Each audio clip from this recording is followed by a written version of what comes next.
ኢራን ፈተናውን እያለፈች ነው። አሜሪካ ለምን ጥርሷን ቴህራን ላይ ነከሰች? ከማስፈራራቱ ጀርባ የተገለጡ ሚስጥሮች።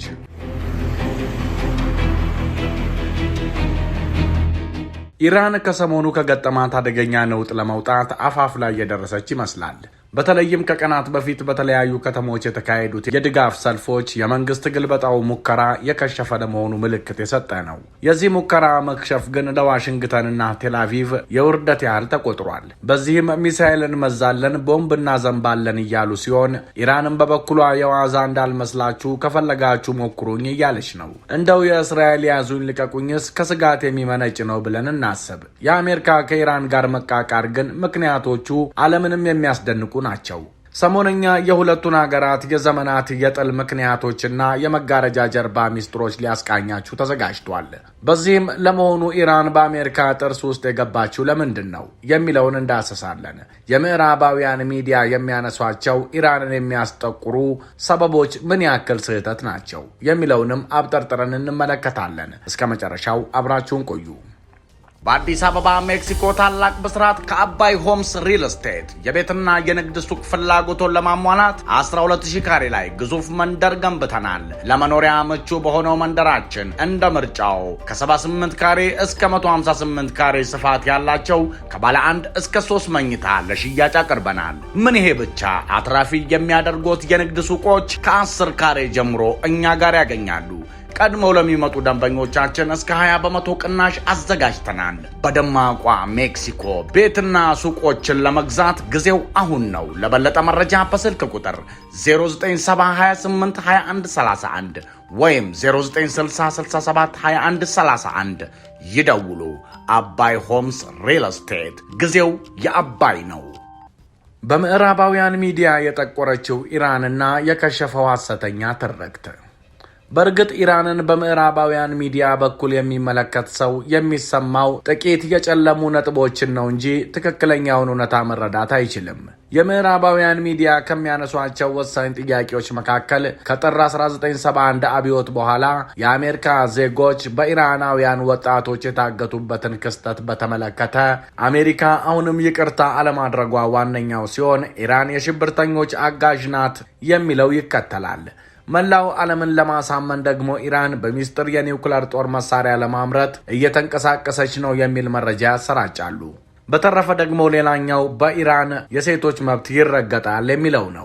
በኢራን የታገቱት አሜሪካውያንን ጉዳይ ስንመለከት በአብዮቱ ከስልጣን የተወገዱት ንጉስ ሻህ ፓህላቪ ለካንሰር ሕክምና ተብሎ ወደ አሜሪካ ሄደው ነበር። በዚህ ጊዜ ወደ ኢራን ተመልሰው ለፍርድ እንዲቀርቡ የተጋጋለ የህዝብ ጥያቄ ስለነበር ንጉሱ ወደ አሜሪካ ሲሄዱ በዚያው ጥገኝነት ሊሰጣቸው ነው የሚል ጭምጭምታ ሲሰማ የተበሳጩ የዩኒቨርሲቲ ተማሪዎች የአሜሪካን ኤምባሲ ወረው በዚያ የነበሩትን አሜሪካውያን ለ444 ቀናት በቁጥጥር ስር አቆይተዋቸዋል። በዚህ መሃል ተከታታይ ድርድሮች ይካሄዱ እንደነበር ይታወቃል። በአሜሪካም የምርጫ ዘመቻ እየተካሄደ ነበርና የተፎካካሪው ፓርቲ እጩ ምርጫው ሳይጠናቀቅ ታጋቾቹ እንዳይለቀቁ ለኢራን በሚስጥር መልእክት አስተላልፈው ነበር ተብሎ በሰፊው ተዘግቧል። በስልጣን ላይ ያሉት ፕሬዝዳንት ታጋቾቹን ማስለቀቅ አልቻሉም ብሎ ለመቀስቀስ እንዲመቻቸው መሆኑ ነው። የማታ ማታ ታጋቾቹ ተለቀቁ። ከ40 ዓመታት በላይ ለቀጠለው ፕሮፓጋንዳ ግን ማገዶ ሆነው ማገልገላቸውን ቀጥለዋል። ኢራን እውነት እንደምትባለው የሽብርተኞች አጋዥ ናት ወይ? ኢራን ሽብርተኞችን ትደግፋለች የሚባለው አባባል ጎልቶ የሚነገረው በእስራኤልና በአሜሪካ ነው። ማስረጃ ተብሎ የሚጠቀሰውም በሊባኖስ ሂዝቦላህን፣ በፍልስጤም ሐማስንና እስላማዊ ጂሃድን እንዲሁም በየመን አንሳራላህን ወይም ሁቲ የሚባሉትን ኃይሎች በመደገፏ ነው።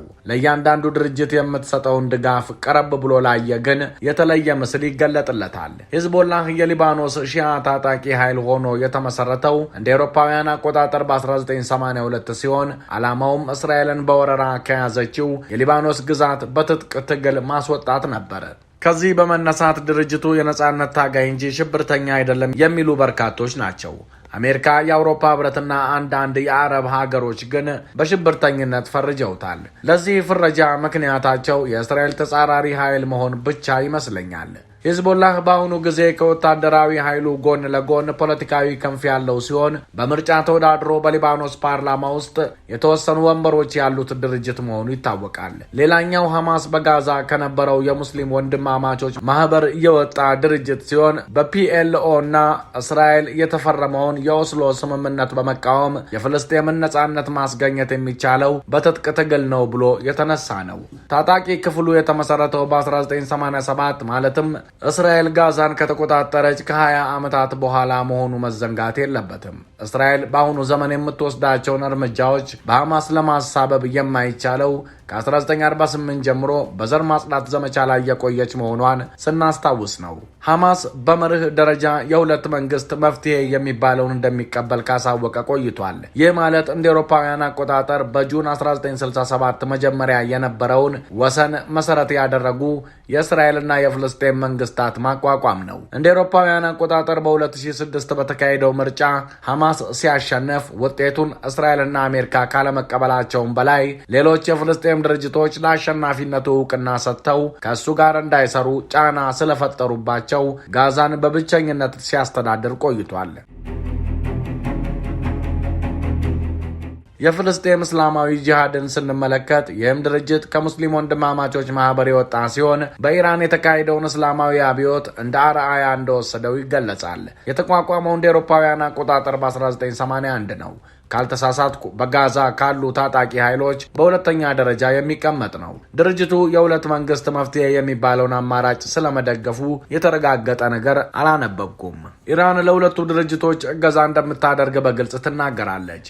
የእነዚህ ድርጅቶች አባላት በዋናነት ሱኒ ሙስሊሞች መሆናቸውም ይታወቃል። አንሳር አላህ ደግሞ የድርጅቱ መሪ ሁቲ የሚባሉ ሰው ናቸው። ራሱን የሚጠራበት ስም የሙስሊሞችን ትኩረት ይስባል ብለው የሰጉ በሚመስል ሁኔታ የምዕራባውያን ሚዲያ ተቋማትና አልጀዚራ ሁቲን መጠቀም መርጠዋል። ይህ ድርጅት የአረብ ጸደይ የተባለውን ማዕበል ተከትሎ በየመን የተቀሰቀሰው የእርስ በእርስ ጦርነት ውጤት ይመስላል። ምናልባትም ግርግሩ የፈጠረውን አጋጣሚ በመጠቀም ኢራን አደረጃጀቱን ያጠናከረችለት ኃይል ተብሎ ሊወሰድ የሚችልም ይሆናል። የድርጅቱ ህዝባዊ መሰረት የሺያ እምነት አንድ ቅርንጫፍ ተከታይ የሆኑ የመናውያን ናቸው የሚል አገላለጽም አለ።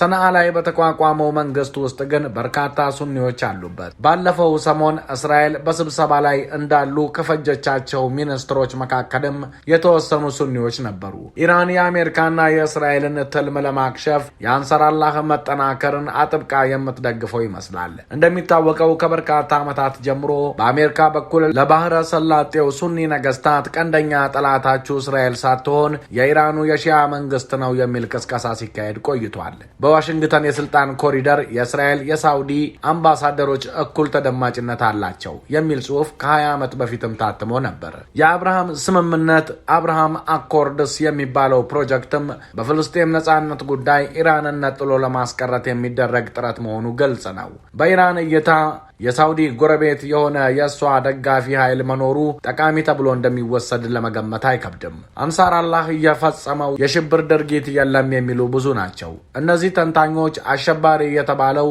ከኢራን ጋር ባለው ግንኙነት ብቻ ነው ይላሉ።